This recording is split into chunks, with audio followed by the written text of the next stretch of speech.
Hello, ladies and gents. It's your boy Amateur Overlord. I come to you today with some very sad news. UK rapper known as Cadet from South London, a place called Clapham. If you're not familiar,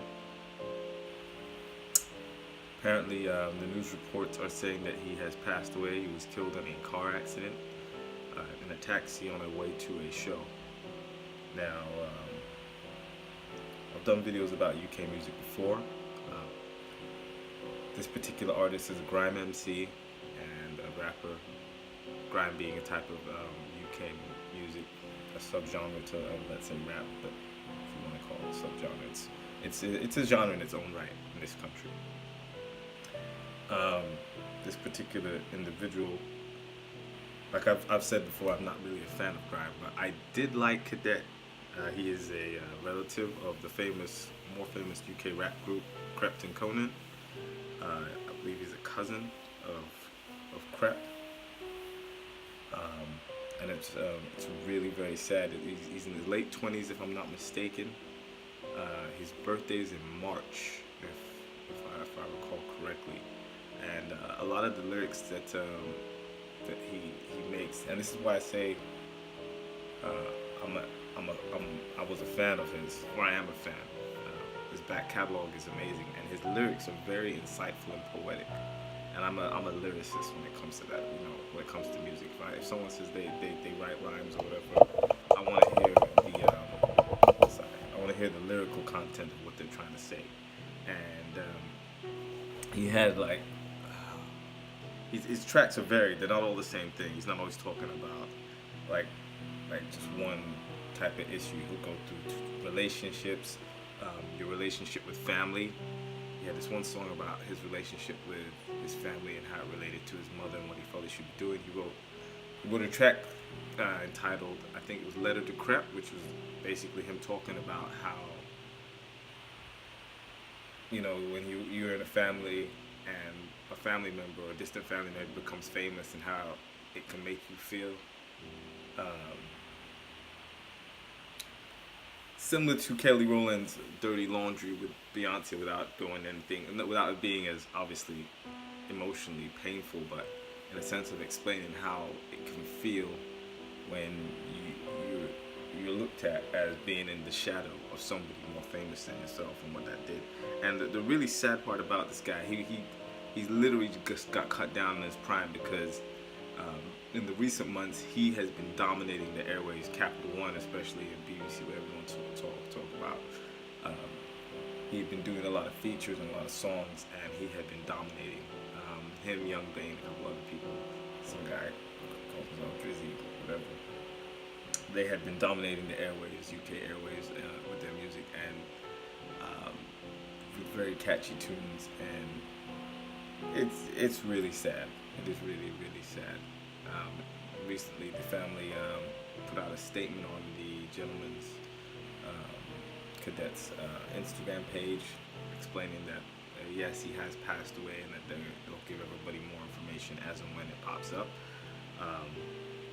I highly recommend everybody go and look through his back catalog and download his music, listen to it. It's really sad. Yeah, I'm looking at it. He's got a couple tracks here. He started doing music in '06, and like he says here in this interview, he kind of started doing it just for fun. And then it became more serious when he started to blow up.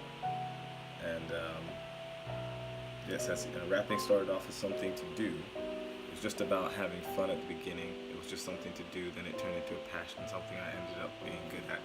And it's funny, a lot of artists start out that way, messing around. Blink-182 started out being a cover band, making fun of other bands, and then obviously very different genres. But it's funny how if you start out kind of just doing something out of the joy of having fun with it, it can turn into something quite amazing. I started out doing it to deal with other stresses I was going through in life, and then I realized I really started to enjoy it, and people were like, oh, you know, you have a nice speaking voice, which again is very subjective. You may not think so, but people are like, oh, it's very nice to listen to you. It's very nice hear you talk on this and that and this subjects and whatnot. And I'm like, oh, okay, well, I'll keep doing it. Um, but in terms of this poor gentleman, I feel so. And his family's just lost it. He would have turned, I think, 29 at the beginning of March. So like, he was just coming up on his birthday. Um, yeah, Blaine Cameron Johnson. Blaine Cameron Johnson is his full name. And it's just crazy. It's just crazy how this has all happened so recently. Yeah, I'm just going through a little bit more of his information. Said a couple of years ago when Crep brought him out on stage, it says like 2 years ago, at Wireless. Wireless is a music festival that happens in the UK every year, usually in the summertime. Actually, always in the summertime. And it's a place where a lot of established artists go. Like, we see Drake a lot. We see, like, you can see Nas there. You can see a lot of big, like, music names will pop up at Wireless. And it will be in just a central part of London usually. Probably Hackney 9 times out of 10 or thereabouts, somewhere in central London. And you'll see it's a very unique setting. It's like, it's a scaled down Coachella. Extremely scaled down Coachella.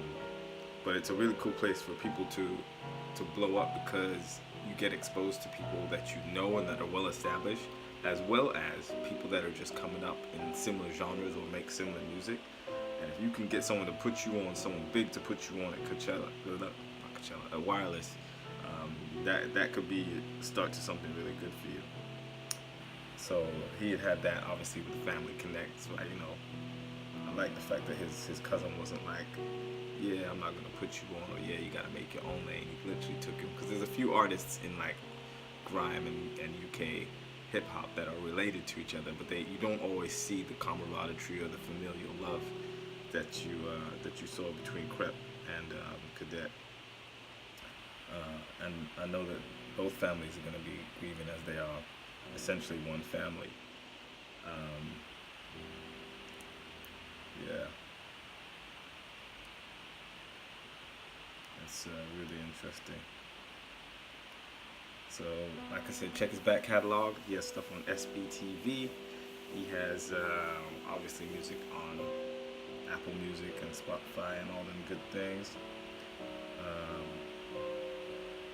And give his music a listen to. I think that's the least you can do. Give someone the dignity of hearing what their message was while they were alive. And thoughts and prayers to his family. And if you are a fan, we are commiserating here. We feel the loss. Hope that everyone has a good day, and be careful out there. Roads, as you can see, are very treacherous, and no one knows exactly how much time they have. That's something very important, I think, that anyone can take from this, is that life is a very fleeting thing. A man who had not yet reached 30 years of age and was beginning to see the fruits of his labor come to fruition, unfortunately had a tragic accident and is now no longer with us. That's very sad, and the only positive is that his legacy of music will obviously outlive him, and we can still enjoy that long after his memory may have potentially faded, unfortunately.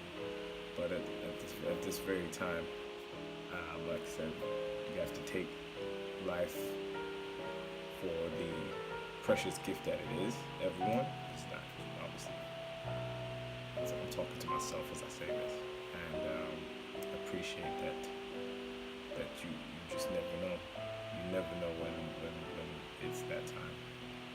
So although things are bad, they can become good, and things that are good can become bad.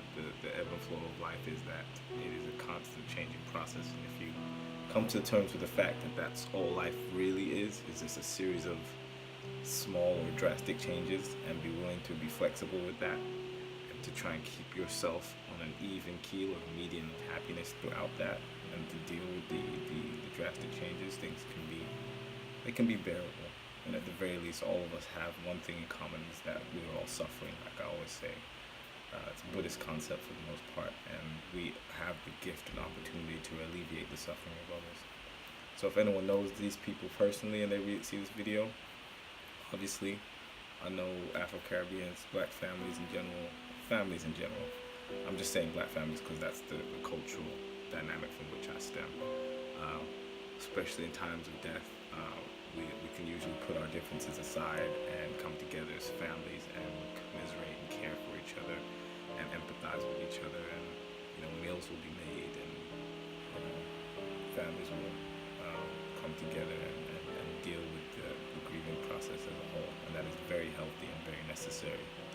So again, thoughts and prayers with the family, and those who are watching, have a great day, and give his music a listen. I think that's the least that we could all do. All right.